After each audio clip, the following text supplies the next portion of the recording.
لا إله إلا الله لا إله إلا الله لا إله إلا الله۔ حضرت یونس علیہ السلام کو مچھلی نے عصر کے وقت اپنے پیٹ سے باہر نکالا تھا۔ یونس علیہ السلام نے دعا مانگی تھی کہ اے اللہ مجھے اس مچھلی کے پیٹ سے نجات عطا فرما دے۔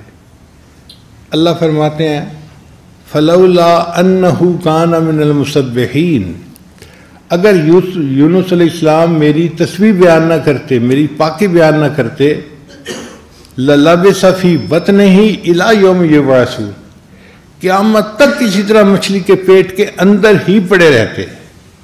ایسی مصیبت تھی کہ جس سے نکلنا پاسبل نہیں تھا۔ تسبیح پڑھنے پر اللہ نے اس مصیبت سے نکال دیا۔ تو اللہ نے فرمایا میرے محبوب کے امتیوں، تم عصر کی نماز پڑھو گے، جس مچھلی کے پیٹ میں پھنسے ہوگے میں تمہیں بھی نجات دے دوں گا اور تم اس سے نکل جاؤ گے۔ کئی دفعہ کاروبار بھی مچھلی کا پیٹ بن جاتا ہے، ایسے بندہ قرضے میں پھنس جاتا ہے، نکلنے کی صورت نظر نہیں آتی۔ ایک لڑکی ہے، عالمہ بن گئی، اب گھر میں ہے اور انتظار میں ہے کہ کوئی رشتہ آئے اور ماں باپ رشتہ طے کریں، رشتہ نہیں آتا۔ اب یہ ہے نا مچھلی کے پیٹ میں پھنسی ہوئی بیچاری، کرے تو کیا کرے؟ اپنی زبان سے تو کہہ نہیں سکتی کہ میرا رشتہ فلاں جگہ کر دیں، انتظار میں ہے۔ جب تک رشتہ نہیں آتا اس وقت تک انتظار ہے۔ اب اس مچھلی کے پیٹ سے یہ کیسے نکلے گی؟ جب یہ تسبیح بیان کرے گی، اللہ اس کو قرض کی مچھلی سے، حالات کی مچھلی سے، پریشانی کی مچھلی سے، پیٹ سے اس کو نجات عطا فرما دیں گے۔ اس لیے یہ تسبیح کا عمل بہت ہمارے لیے فائدہ مند عمل ہے۔ تو یونس علیہ السلام کو عصر کے بعد چونکہ مچھلی نے پیٹ سے نکالا تھا، تو اللہ نے فرمایا میرے بندو تم عصر کی نماز ادا کرو گے، تم اگر ذلت کی مچھلی کے پیٹ میں پھنسے ہوئے ہوگے نا اور نکلنے کی کوئی صورت نظر نہیں آتی ہوگی، میں تمہیں اس میں سے بھی نکال دوں گا اور تمہیں نجات عطا فرما دوں گا۔ پھر سوال پیدا ہوتا ہے کہ مغرب کی نماز کیوں فرض کی؟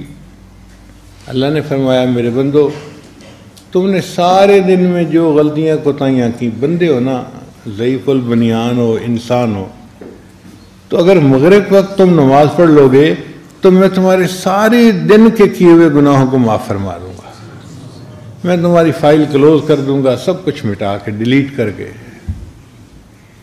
اور عشاء کی نماز صرف امت محمدیہ کی خصوصیت ہے، اس سے پہلے کسی امت کو عشاء کی نماز نہیں ملی، صرف اسی امت کو ملی۔ کیوں ملی؟ کہ اللہ نے اپنے محبوب صلی اللہ علیہ وسلم کو عشاء کے وقت معراج عطا فرمایا تھا۔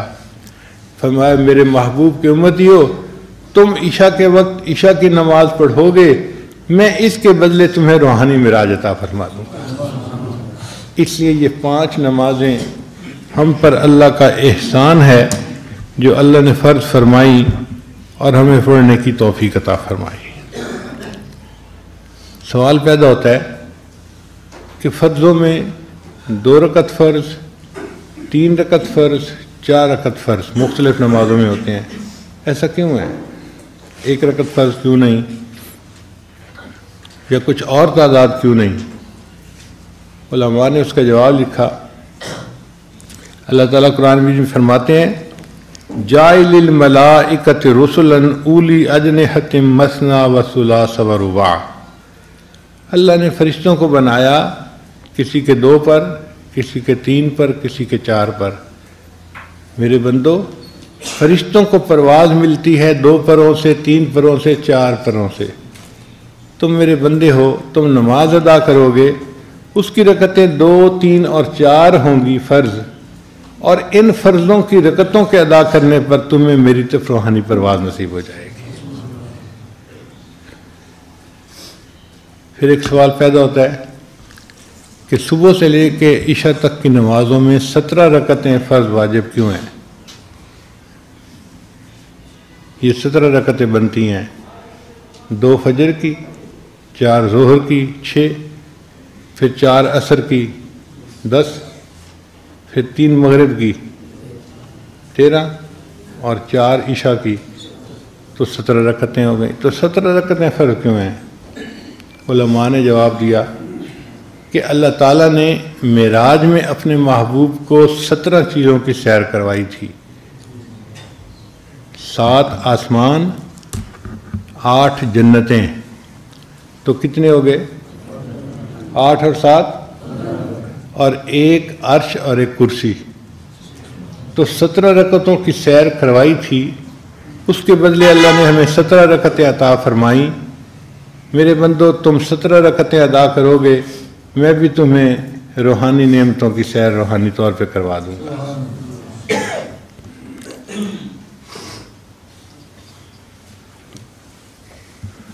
سوال پیدا ہوتا ہے نماز میں فاتحہ کیوں اتنا ضروری ہے کہ نبی علیہ السلام نے ارشاد فرمایا لا صلاۃ الا بفاتحۃ الکتاب، کہ فاتحہ کے بغیر نماز ہوتی ہی نہیں. اتنی اہمیت آخر کیوں ہے؟ علماء نے اس کا جواب دیا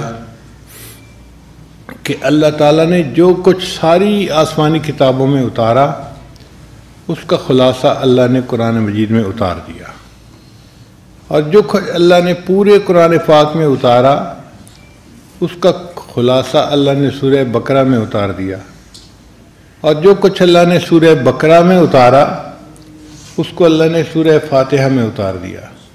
اس لیے فاتحۃ الکتاب، جیسے دروازہ ہوتا ہے نا کمرے کا، تو اللہ نے اس کو کتاب کا دروازہ بنا دیا ہے. نچوڑ آ گیا تمام آسمانی تعلیمات کا. اس لیے اللہ تعالیٰ نے اس کو نماز کی حرکت میں پڑھنے کا حکم دیا.